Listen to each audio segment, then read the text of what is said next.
তিস্তার পানির ন্যায্য হিস্সা পাওয়া বাংলাদেশের অধিকার বলেছেন তারেক রহমান। জাতিসংঘে যাওয়ার পরামর্শ, 5 জেলায় গণপদযাত্রায় মানুষের ঢল। কুয়েটে ছাত্র রাজনীতি বন্ধ ইস্যুতে ছাত্রদল, ছাত্র শিবির ও বৈষম্য বিরোধী শিক্ষার্থীদের দফায় দফায় সংঘর্ষ, আহত অর্ধশতাধিক। ঢাকায় টিএসসিতে পাল্টাপাল্টি বিক্ষোভ। জুলাই আগস্ট গণহত্যার অভিযোগে শেখ হাসিনার বিরুদ্ধে 20 এপ্রিলের মধ্যে তদন্ত রিপোর্ট দেওয়ার নির্দেশ আন্তর্জাতিক অপরাধ ট্রাইব্যুনালের।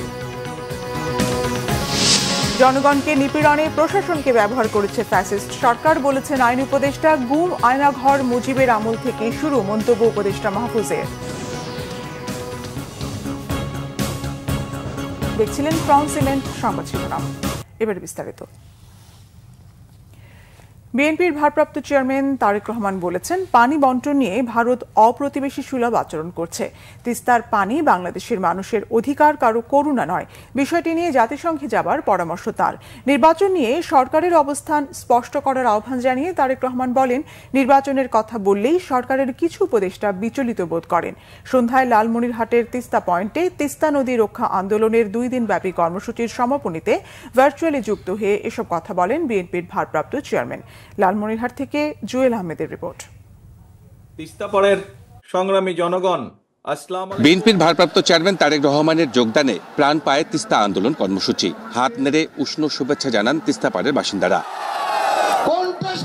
48 ঘন্টার আন্দোলন কর্মসূচির সমাপনীতে ভার্চুয়ালি যুক্ত হন বিএনপির ভারপ্রাপ্ত চেয়ারম্যান। ভোটের অধিকার নিয়ে কথা বলেন তিনি, সমালোচনা করেন আওয়ামী লীগের। সবাইকে ঐক্যবদ্ধ হয়ে শান্তির দেশ গড়ার আহ্বান জানান। গণতন্ত্রের পক্ষের শক্তি কিংবা সরকারের কোনো হঠকারী সিদ্ধান্তের কারণে যাতে এই খুনি পলাতক স্বৈরাচার আর তার দোসররা পুনর্বাসনের সুযোগ না পায়, সে ব্যাপারে আমাদের সকলকে সতর্ক থাকতে হবে। সে ব্যাপারে আমাদের সকলকে ঐক্যবদ্ধ থাকতে হবে অতীতের মতন। গণতান্ত্রিক দলগুলোর পক্ষ থেকে জাতীয় নির্বাচনের কথা শুনলেই অন্তর্বর্তীকালীন সরকারের কেউ কেউ বিচলিত হয়ে ওঠেন।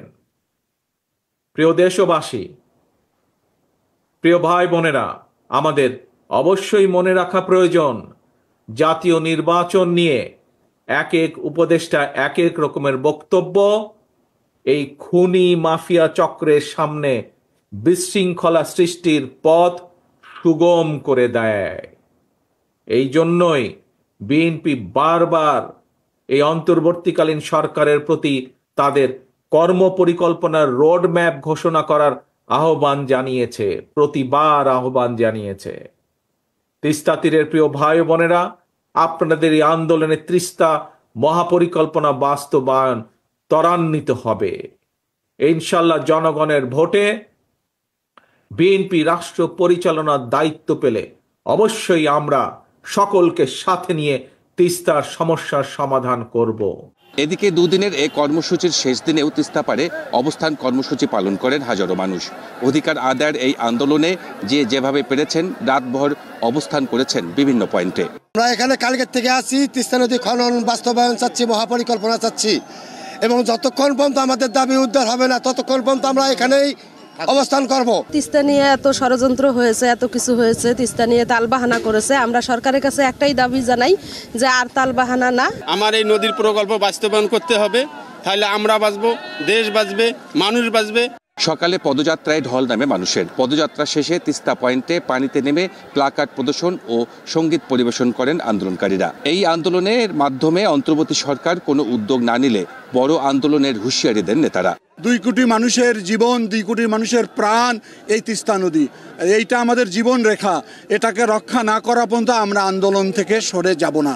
আমাদের এই দাবি আদায় হবে না ততদিন আমরা বিভিন্ন কর্মসূচির মাধ্যমে জনগণকে সংগঠিত করে রাখবো।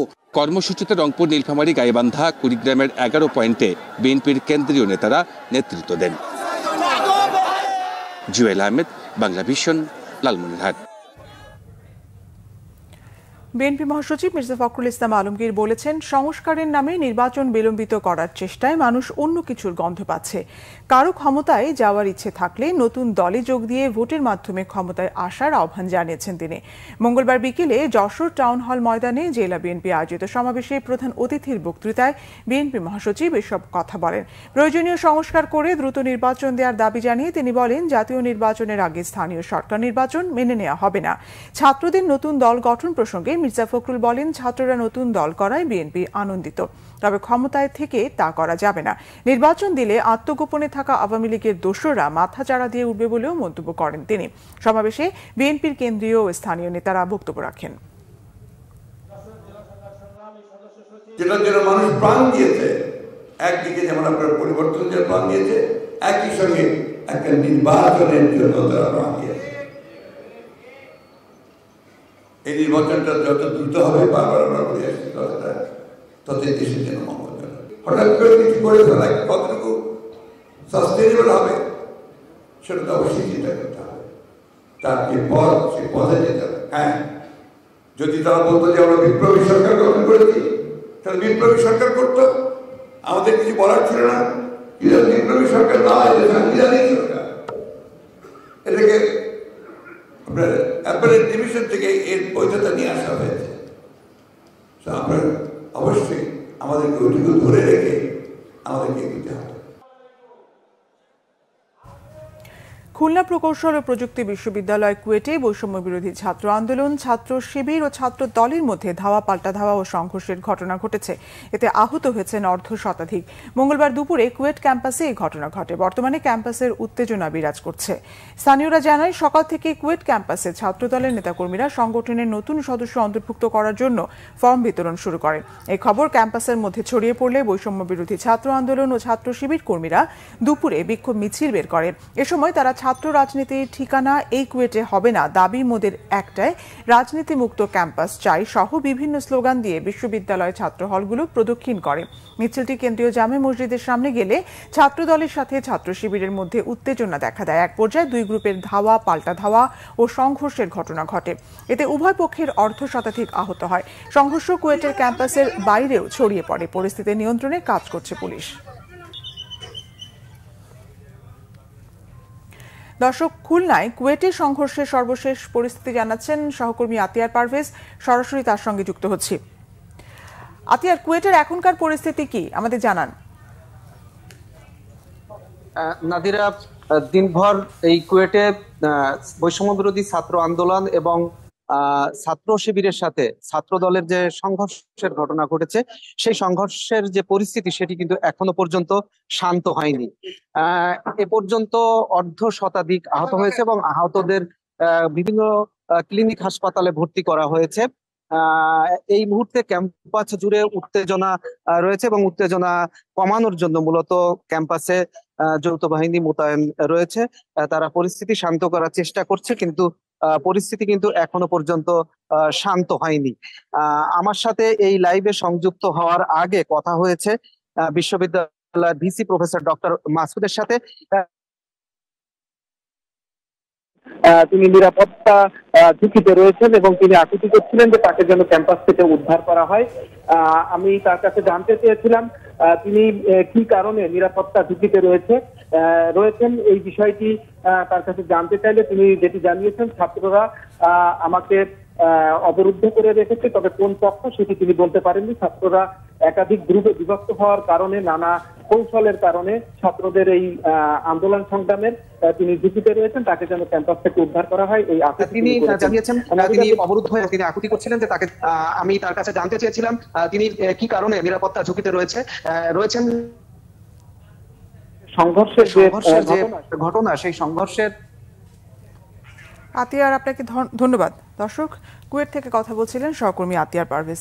এদিকে ঢাকা বিশ্ববিদ্যালয় টিএসসি এলাকায় আলাদা আলাদা বিক্ষোভ কর্মসূচির ডাক দিয়েছে ছাত্রদল ও বৈষম্য বিরোধী ছাত্র আন্দোলন। সেখানে আছেন আমাদের বিশেষ প্রতিনিধি SM ফয়েজ। ফয়েজ, দুই সংগঠনের কর্মসূচির সবশেষ খবর আমাদের জানাবেন।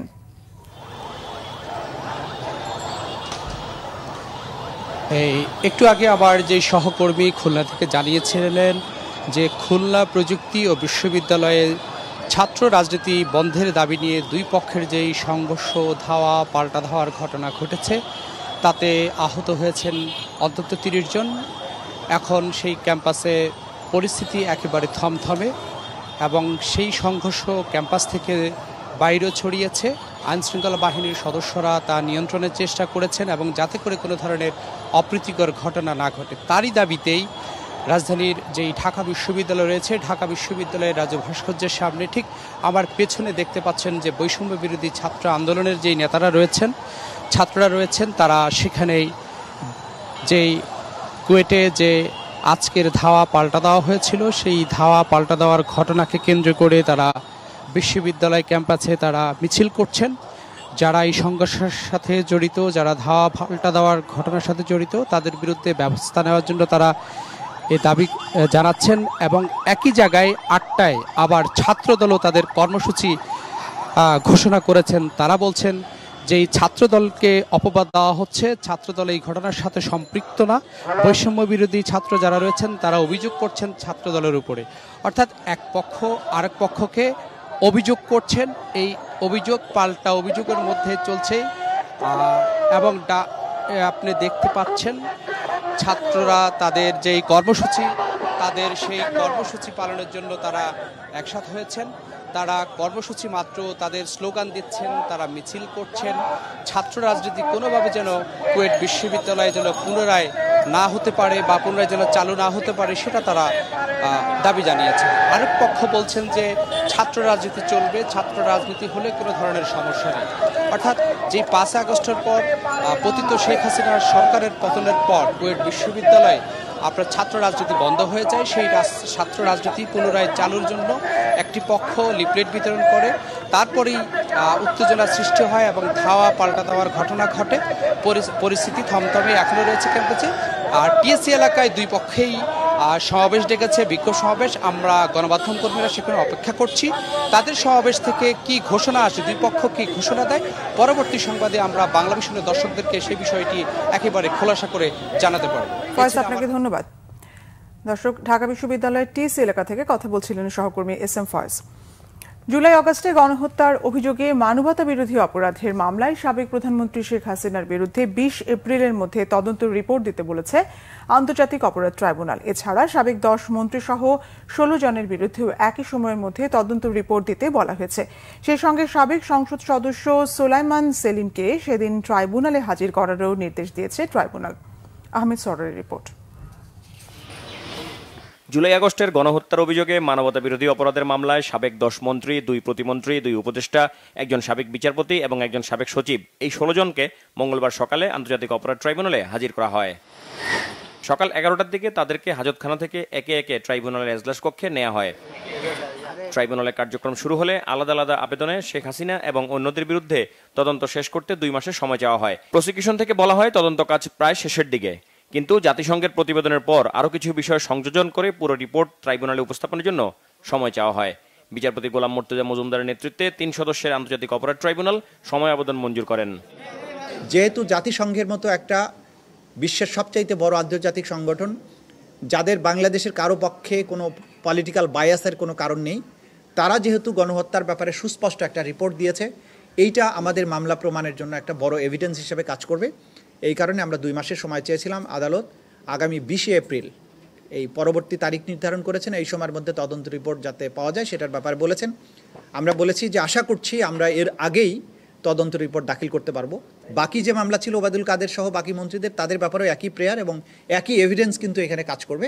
সেই হিসাবে তাদের ক্ষেত্রেও আমরা একই আবেদন জানিয়েছিলাম, আদালত সেটা মঞ্জুর করেছেন।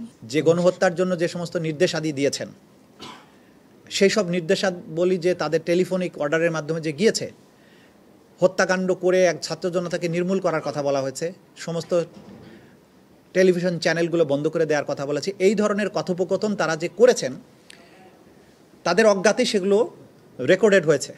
তো সেগুলো আমাদের হাতে আসছে। তো আমরা যেটা বুঝি আপনাদেরকে যেটা বলতে পারি যে মানুষকে মারার জন্য যে ফাঁদ তারা পেতেছিলেন, সেই ফাঁদে হয়তো তারাই পড়তে যাবেন। আলাদা আবেদনে হাজী সেলিমের পুত্র সাবেক সংসদ সদস্য সোলাইমান সেলিমকেও মানবতা বিরোধী অপরাধের মামলায় গ্রেপ্তার দেখানোর আবেদন জানায় প্রসিকিউশন।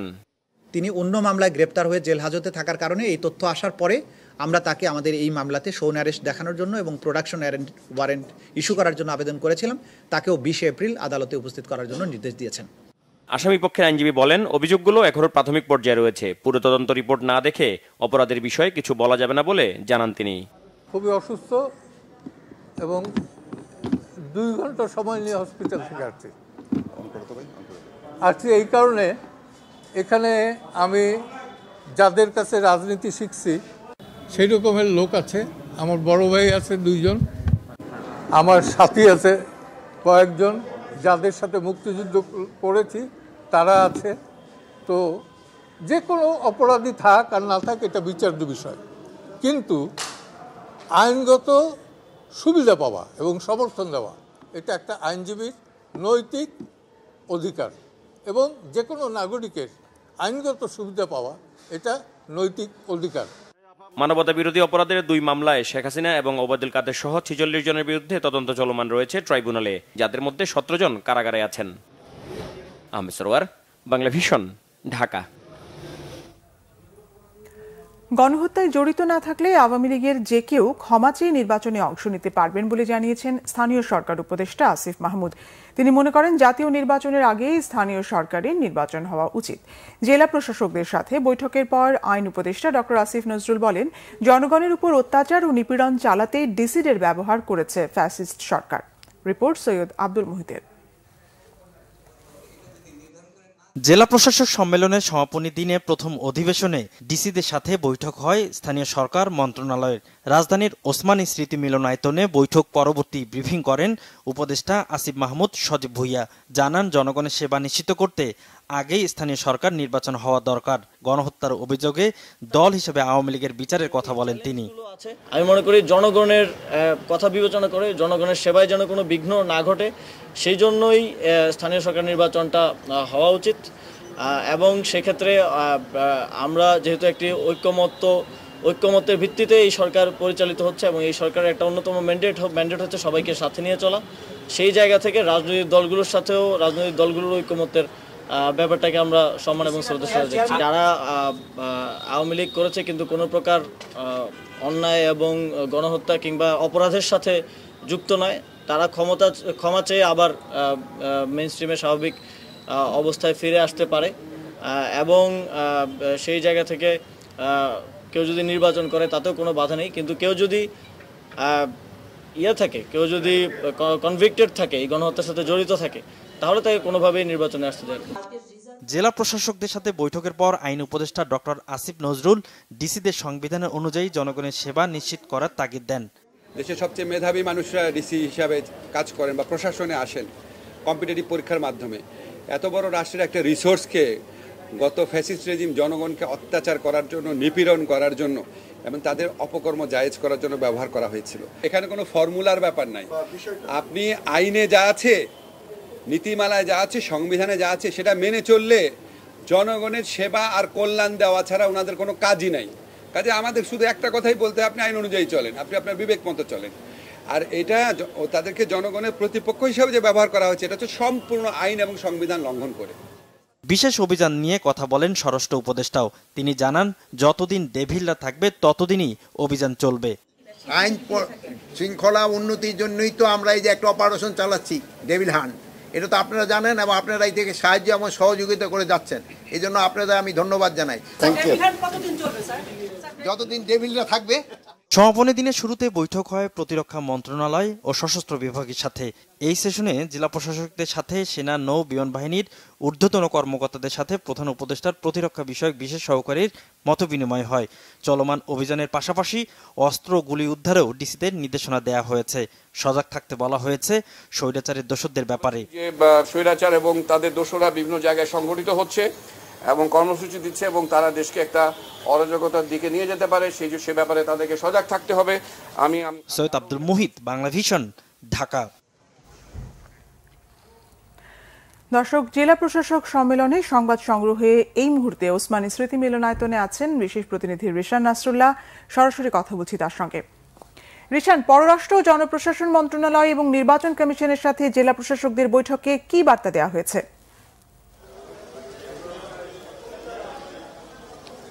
নাদিরা, বিষয়টি হলো যে এই অন্তর্বর্তী সরকারের সময়ে প্রথম যে জেলা প্রশাসক সম্মেলন সেটি আসলে একদমই শেষের পথে। আর কিছুক্ষণ পরে এই মুহূর্তে জনপ্রশাসন মন্ত্রণালয়ের সঙ্গে তাদের বৈঠক হচ্ছে, এরপরে আসলে শেষ হয়ে যাবে বলা যায় যে জেলা প্রশাসক সম্মেলন।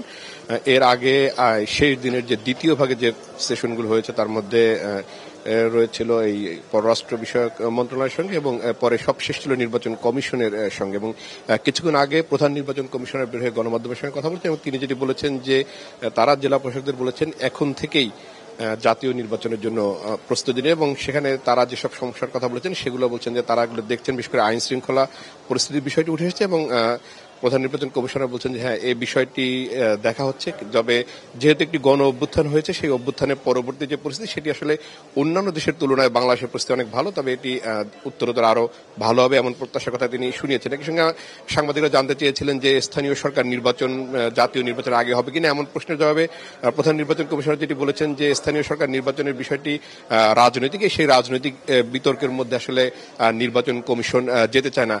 এর আগে বন, পরিবেশ ও জলবায়ু মন্ত্রণালয়ের উপদেষ্টা সৈয়দ রিজওয়ান হাসান জানিয়েছিলেন যে এই সরকার একটি অন্তর্বর্তীকালীন সরকার এবং সেটিকে আসলে তত্ত্বাবধায়ক সরকারের মতোই ভাবা যায় এবং নির্বাচনকালীন সময় একটি সুষ্ঠু পরিবেশ এবং গ্রহণযোগ্য যে নির্বাচন সেটি তারা আয়োজন করবেন এবং সেজন্যই জেলা প্রশাসকদের সব ধরনের নির্দেশনা দেওয়া হয়েছে। এই মোটা দাগে বলা যায় যেহেতু পররাষ্ট্র মন্ত্রণালয়ের সঙ্গে বৈঠকের সময় পররাষ্ট্র উপদেষ্টা ছিলেন না, বিধায় এটি আসলে গণমাধ্যমের সামনে তারা এই বিষয়টি নিয়ে কথা বলেননি। ঋষান, আপনাকে ধন্যবাদ। দর্শক, ওসমানী স্মৃতি মিলনায়তন থেকে কথা বলছিলেন বিশেষ প্রতিনিধি ঋষান নাসরুল্লাহ। উপদেষ্টা মাহফুজ আলম অভিযোগ করেছেন গুম, আয়নাঘর, নিপীড়ন শেখ মুজিবের আমল থেকেই শুরু হয়েছিল। বাবার মতোই একনায়কতন্ত্র কায়েম করতে চেয়েছিলেন শেখ হাসিনা। বলেন জুলাই আগস্ট গণ অভ্যুত্থানে নির্বিচার হত্যার কারিগরদের বিচারের কাঠগড়ায় দাঁড় করাতে পারলে শহীদ পরিবার ও আহতদের কষ্ট লাঘব হবে। এদিকে প্রধান উপদেষ্টার প্রেস সেক্রেটারি শফিকুল আলম বলেছেন শেখ হাসিনার ভয়ঙ্কর একনায়কতন্ত্র মোকাবিলা করতে তরুণরা সফল হয়েছে। গ্যালবান শফির রিপোর্ট। জুলাই আগস্টের গণ অভ্যুত্থানে তরুণদের অবদান ও আত্মত্যাগের নানা দিক তুলে ধরে রাজধানীর প্রেস ইনস্টিটিউট বাংলাদেশ পিআইবিতে এসো দেশ বদলাই পৃথিবী বদলাই স্লোগান নিয়ে শুরু হয়েছে 2 দিনব্যাপী তারুণ্যের উৎসব। উৎসবের উদ্বোধন করেন উপদেষ্টা মোহাম্মদ মাহফুজ আলম ও প্রধান উপদেষ্টার প্রেস সেক্রেটারি শফিকুল আলম। অনুষ্ঠানে শহীদ শাকিলের মা বিবি আয়েশা ছেলের আত্মত্যাগের কথা তুলে ধরতে গিয়ে আবেগাপ্লুত হয়ে পড়েন।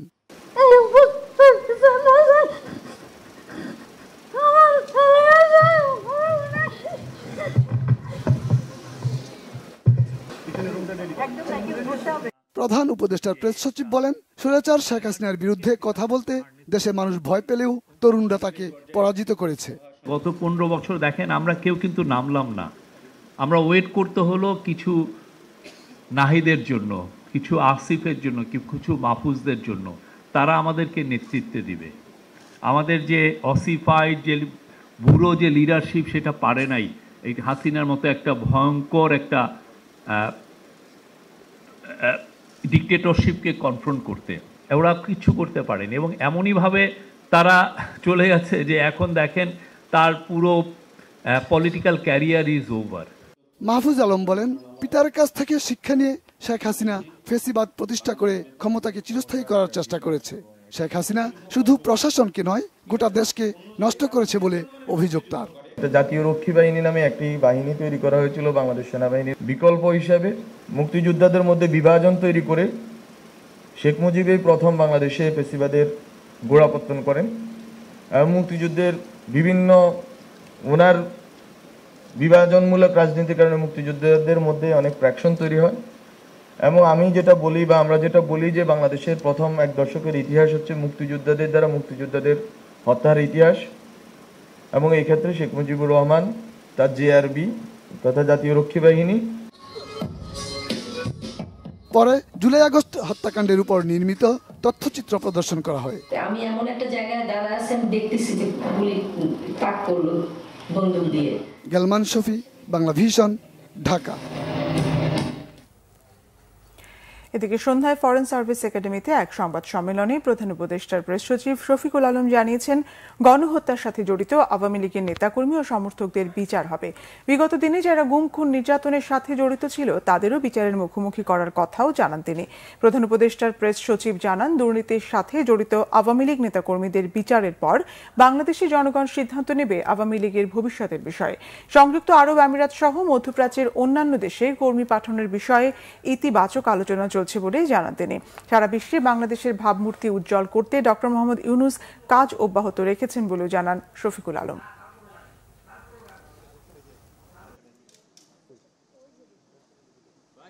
আওয়ামী লীগের যে সমস্ত লিডার, আওয়ামী লীগের যে সমস্ত অ্যাক্টিভিস্ট, আওয়ামী লীগের যেগুলো সাপোর্টার যারা এই জুলাই গণহত্যার সাথে জড়িত বা তারও আগে গুম খুনে যারা জড়িত, যারা যতগুলো ম্যাসাকারে জড়িত এবং যেই ধরনের করাপশনে জড়িত, সবার বিচার হবে। এটা হচ্ছে মাস্ট। এই জায়গাটা হবে, তারপরে বাংলাদেশের মানুষ, বাংলাদেশের পলিটিক্যাল পার্টি তারা ডিসিশন নেবেন যে আওয়ামী লীগের বিষয়ে তারা কি ভাবছেন বা এটার ভবিষ্যৎ কি হবে। বিএনপির স্থায়ী কমিটির সদস্য ডক্টর আব্দুল মঈন খান বলেছেন, বর্তমান সরকারের সর্বোচ্চ গুরুত্ব দেওয়া উচিত দীর্ঘদিনের স্বৈরতন্ত্র থেকে গণতন্ত্র প্রতিষ্ঠায় এবং নির্বাচিত সরকারের হাতে ক্ষমতা হস্তান্তরের বিষয়ে। জাতীয় প্রেসক্লাবে এক আলোচনায় ডক্টর আব্দুল মঈন খান বলেন, অনেক সংস্কারের কথা বলা হয়েছে, সব সংস্কার করা যাবে কিন্তু সব একবারে করা যায় না। সংস্কার করে তারপর অন্য কিছু, এমনটা হয় না। সংস্কারের পাশাপাশি নির্বাচনের প্রস্তুতির কাজও চালিয়ে নিতে হবে। বিএনপির এই নেতা আরও বলেন, বর্তমান সরকার 6 মাসে মানুষের আকাঙ্ক্ষা পূরণে কোনো ইতিবাচক বার্তা দিতে পারেনি। দেশ পরিচালনা রাজনীতিবিদদের কাজ। বর্তমান সরকার পক্ষপাতিত্ব করে গ্রহণযোগ্যতা হারাচ্ছে বলেও অভিযোগ তার। বলেন, গণ অভ্যুত্থানে সকল শ্রেণীর মানুষ অংশ নিয়েছে, সবকিছু সমন্বয় করে সরকারকে দায়িত্ব পালন করতে হবে।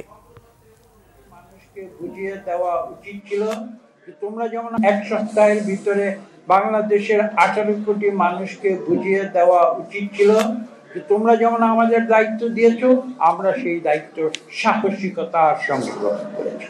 And we mean business.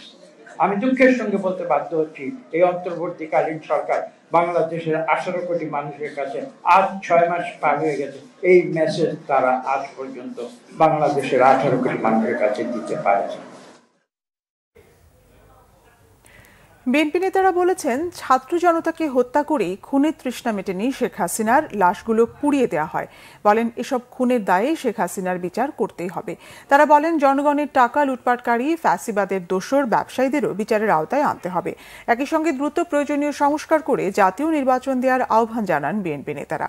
Miraj Hossain গাজীর রিপোর্ট। রাষ্ট্রকাঠামো মেরামতে তারেক রহমান ঘোষিত বিএনপির 31 দফা রূপরেখা নিয়ে কর্মশালার ধারাবাহিকতায় এই আয়োজন নিউ মার্কেট থানা বিএনপির। কর্মশালায় 31 দফার বিষয়বস্তু তুলে ধরে আলোচনা করেন বিএনপির নেতারা। বর্তমানে যেসব সংস্কার নিয়ে আলোচনা চলছে সেগুলো বিএনপি আগেই জাতির সামনে উপস্থাপন করেছে বলে জানান নেতারা। তারা বলেন, বৈষম্য বিরোধী ছাত্র আন্দোলনের ব্যানারে জুলাই আগস্টের আন্দোলনের সময় তারেক রহমান নিয়মিত দিক নির্দেশনা দিয়েছেন, আর দলের সব পর্যায়ের নেতাকর্মীরা সাধারণ শিক্ষার্থীদের সাথে রাজপথে সক্রিয় ছিল। বিএনপি নেতারা বলেন, একটি মহল বিএনপির অবদান ছিনতাই করতে চাচ্ছে। এটা সেই তত্ত্বাবধায়ক সরকার যেটা আমাদের লাশের উপর, আমাদের রক্তের উপর, গত 16 বছরের ফ্যাসিবাদের বিরুদ্ধে আমাদের ত্যাগ তিতিক্ষার উপর দাঁড়িয়ে রয়েছে। এই সরকারের যে ম্যান্ডেট, সেটা একটা জাতীয় নির্বাচনের জন্য, সেটা স্থানীয় সরকার নির্বাচনের জন্য না। আপনারা কি চান এই সরকার স্থানীয় নির্বাচন আয়োজন করুক? তার মানে এই সরকার যেটা আমাদের ত্যাগ এবং সংগ্রামের ফসল, এই সরকারকে খুব দ্রুত তাদের যে ম্যান্ডেট রয়েছে সে অনুযায়ী অবাধ, সুষ্ঠু এবং গ্রহণযোগ্য নির্বাচন স্থাপনের মাধ্যমে জনগণের মালিকানা ভোটের মাধ্যমে জনগণের কাছে ফিরিয়ে দিতে হবে। বিএনপি জনগণের ক্ষমতায় বিশ্বাস করে, বিএনপি জনগণের কাছে দায়বদ্ধ থেকে রাজনীতি করতে চায়, রাষ্ট্র ব্যবস্থাপনা করতে চায়। বিএনপি জনরায়ের বাইরে একদিনও ক্ষমতায় থাকার মানসিকতা অতীতেও রাখেনি, ভবিষ্যতেও রাখতে চায় না। আমার কেন জানি মনে হয় আমরা নব্য মুসলিনী হবার জন্য অনেকে চেষ্টা করছেন। এই দেশের জনগণ হিটলার মুসলিনীদেরকে যেমন নগ্ন করে ঝুলিয়ে রেখেছিল, এদেশের জনগণ প্রয়োজনে আবার এদেশে করবে। আমরা গণতন্ত্র উদ্ধার এবং গণতন্ত্র প্রতিষ্ঠা করেই ছাড়বো ইনশাআল্লাহ। জাতীয় নির্বাচন না করে স্থানীয় সরকার নির্বাচনের নামে কোনো ষড়যন্ত্র চললে তা মেনে নেওয়া হবে না বলে হুঁশিয়ারি দেন বিএনপি নেতারা। তাদের প্রশ্ন, শেখ হাসিনার দোসর টাকা লুটপাটকারীদের কেন বিচারের আওতায় আনা হচ্ছে না? আওয়ামী লীগের কোনো রাজনীতি করার অধিকার থাকতে পারে না, সেটিও কোনোভাবেই সম্ভব নয়। যেই দলের নির্দেশে নিরীহ ছাত্রদের হত্যা করে সেই দেহগুলোকে পুড়িয়ে ফেলা হয়েছে, যে নেত্রীর নির্দেশে খুনি হাসিনা, তাদেরকে আমরা রাজনীতি দল বলতে পারি না, তাদেরকে রাজনীতি করার কোনো সুযোগ আমরা করে দিতে পারি না। এটা বাংলাদেশে কোনোদিনও হবে না। ওই সমস্ত ফ্যাসিবাদদের বিচার বাংলাদেশের মাটিতে করতে হবে। আজকে অনেক রক্তের বিনিময়ে যেই অন্তর্বর্তীকালীন সরকার প্রতিষ্ঠা হয়েছে, আমরা বলতে চাই যতদিন এই ফ্যাসিবাদদের বিচার না হবে ততদিন আমরা রাজপথে এদের বিরুদ্ধে কথা বলবোই। প্রিয় বন্ধুরা, প্রায় এক যুগ পর নিউ মার্কেটের এই এলাকায় বিএনপির উন্মুক্ত কর্মশালাটি রূপ নেয় জনসভায়। দুপুরের আগ থেকেই উৎসবমুখর পরিবেশে দলের বিভিন্ন পর্যায়ের নেতাকর্মীরা অংশ নেন তারেক রহমানের ৩১ দফার এই কর্মশালায়। মিরাজ হোসেন গাজী, বাংলা ভিশন, ঢাকা। ফ্যাসিবাদ সরকারের আমলে গ্রেফতারকৃত জামাত নেতা এটিএম আজহারুল ইসলামকে কবে মুক্তি দেওয়া হবে, অন্তর্বর্তী সরকারের কাছে তার সুস্পষ্ট বার্তা চেয়েছেন জামাত ইসলামের আমির ডাক্তার শফিকুর রহমান। অন্যথায় অতীতের মতো রাজপথ দখলের হুঁশিয়ারি দেন তিনি। একই সঙ্গে জামাতের নিবন্ধন ফিরিয়ে দেওয়ারও দাবি জানান তিনি। মঙ্গলবার বিকেলে রাজধানীর পল্টনের সমাবেশে এসব কথা বলেন তিনি। এ সময় এটিএম আজহারকে মুক্তি না দিলে ঢাকা মহানগরকে অচল করার হুঁশিয়ারি দেন জামাতের ঢাকা মহানগরের দুই নেতা। বিকেলে রাজধানীর পল্টন মোড়ে জামায়াতে ইসলামীর নেতা এটিএম আজহারুল ইসলামের নিঃশর্ত মুক্তির দাবিতে বিক্ষোভ সমাবেশ ও মিছিলের আয়োজন করে বাংলাদেশ জামায়াতে ইসলামী ঢাকা মহানগর। বিকেল 4:30টায় সমাবেশ শুরু হওয়ার কথা থাকলেও তার 1 ঘন্টা আগেই পল্টন মোড় ও এর আশপাশের সড়কে মিছিল নিয়ে জড়ো হন জামাত শিবিরের নেতাকর্মীরা। এর ফলে বন্ধ হয়ে যায় এসব সড়কের যান চলাচল। সমাবেশে জামায়াত নেতারা ফ্যাসিস্ট সরকারের আমলে গ্রেপ্তার জামাত নেতা এটিএম আজহারুল ইসলামের মুক্তির দাবি জানান। জামাতের নিবন্ধন ফেরত না দিলে ঢাকা মহানগরকে অচল করার হুঁশিয়ারিও দেন তারা।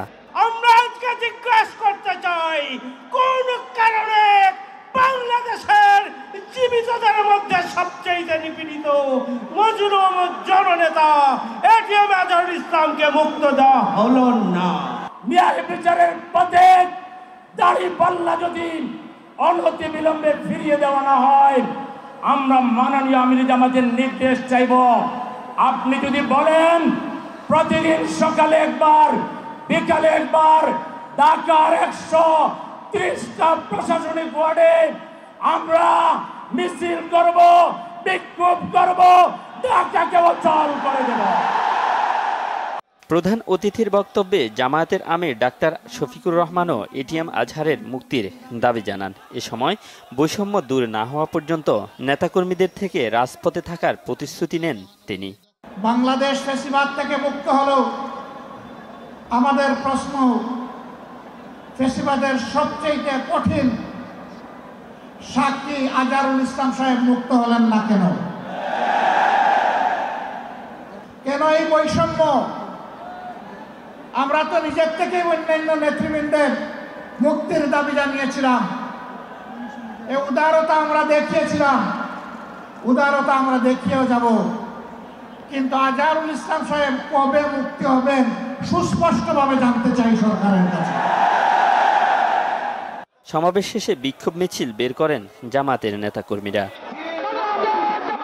শুভ মাহফুজ, বাংলা ভিশন, ঢাকা।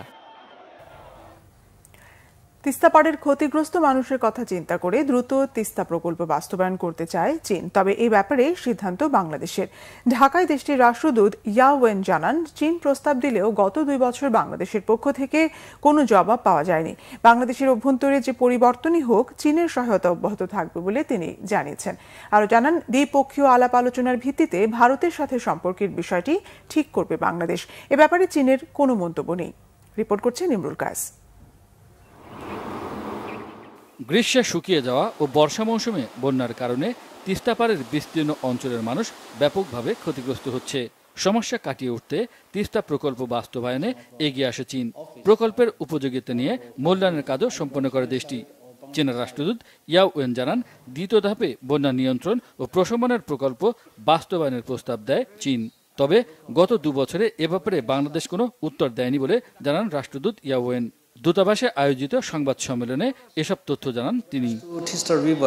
তিস্তার অঞ্চলের বিস্তীর্ণ এলাকার মানুষ খুবই সমস্যার মধ্যে আছে। এ কারণে যত দ্রুত সম্ভব তিস্তা প্রকল্প হওয়া দরকার। প্রকল্প বাস্তবায়ন করতে আমরা প্রস্তুত। প্রথম ধাপে আমরা প্রকল্পের মূল্যায়ন কাজ সম্পাদন করেছি। দ্বিতীয় ধাপে বন্যা নিয়ন্ত্রণ ও প্রশমন প্রকল্পের জন্য আমরা প্রস্তাব দিয়েছি, কিন্তু গত 2 বছরে এর কোনো জবাব পাইনি। বাংলাদেশ নিজে করুক কিংবা অন্যকে দিয়ে করাক, প্রকল্পটি দ্রুত হওয়া দরকার। প্রকল্প কিভাবে হবে সে ব্যাপারে সিদ্ধান্ত নেয়ার সম্পূর্ণ এখতিয়ার বাংলাদেশের। বাংলাদেশের অভ্যন্তরে পরিবর্তন সংক্রান্ত জনগণের যে কোনো সিদ্ধান্তকে চীন সম্মান করে জানিয়ে ইয়াও ওয়েন বলেন, বাংলাদেশের অর্থনৈতিক ও সামাজিক উন্নয়নে বেইজিংয়ের সহযোগিতা অব্যাহত থাকবে। বাংলাদেশের যে পরিবর্তনই হোক, চীনের সহায়তা অব্যাহত থাকবে। সম্পর্ক একই থাকবে। পরিবর্তনের বিষয়ে আমরা বাংলাদেশের মানুষের সিদ্ধান্তকে সম্মান করি। বাংলাদেশের আভ্যন্তরীণ বিষয়ে চীন কথা বলতে চায় না। বাংলাদেশের স্বাধীনতা, সার্বভৌমত্বকে চীন সম্মান করে। দ্বিপক্ষীয় আলোচনার ভিত্তিতে বাংলাদেশ ভারতের সাথে সম্পর্ক ঠিক করবে। এ ব্যাপারে চীনের কোনো মন্তব্য নেই। রাষ্ট্রদূত জানান, বাংলাদেশের রাজনৈতিক সংস্কার অভ্যন্তরীণ বিষয়। রাজনৈতিক দলগুলো ঐক্যমতের ভিত্তিতে তা করবে। চীন বাংলাদেশের শান্তি, নিরাপত্তা ও স্থিতিশীলতা দেখতে চায় বলে জানান ইয়াও ওয়েন। ইমরুল কায়েস, বাংলাভিশন, ঢাকা। এলাকা ভাগ করে 3টি কিশোর গ্যাং গ্রুপের মাধ্যমে শতাধিক কিশোর দিয়ে অপরাধ জগৎ নিয়ন্ত্রণ করত রাজধানীর মোহাম্মদপুরের কবজিকাটা বাহিনীর প্রধান আনোয়ার। হত্যাসহ একাধিক মামলার আসামি আনোয়ারকে 2 সহযোগী সহ সোমবার রাতে কেরানীগঞ্জ থেকে গ্রেফতারের পর এমন তথ্য র্যাবের। অপরাধ নিয়ন্ত্রণে আরো কঠোর হওয়ার ঘোষণা দিয়েছে র্যাব। চাঁদাবাজি ও ছিনতাইয়ের বাধা দিলে হাতের কবজি কেটে দিত রাজধানীর মোহাম্মদপুরের আনোয়ার। এ থেকেই তার নাম হয়ে যায় কবজিকাটা আনোয়ার। র্যাব জানিয়েছে, হত্যা, চাঁদাবাজি, ছিনতাই সহ আনোয়ারের বিরুদ্ধে রয়েছে অসংখ্য মামলা। মোহাম্মদপুর ও আশেপাশের এলাকায় 3টি গ্যাং চালাতো আনোয়ার। গ্যাংয়ের সদস্য সংখ্যা শতাধিক।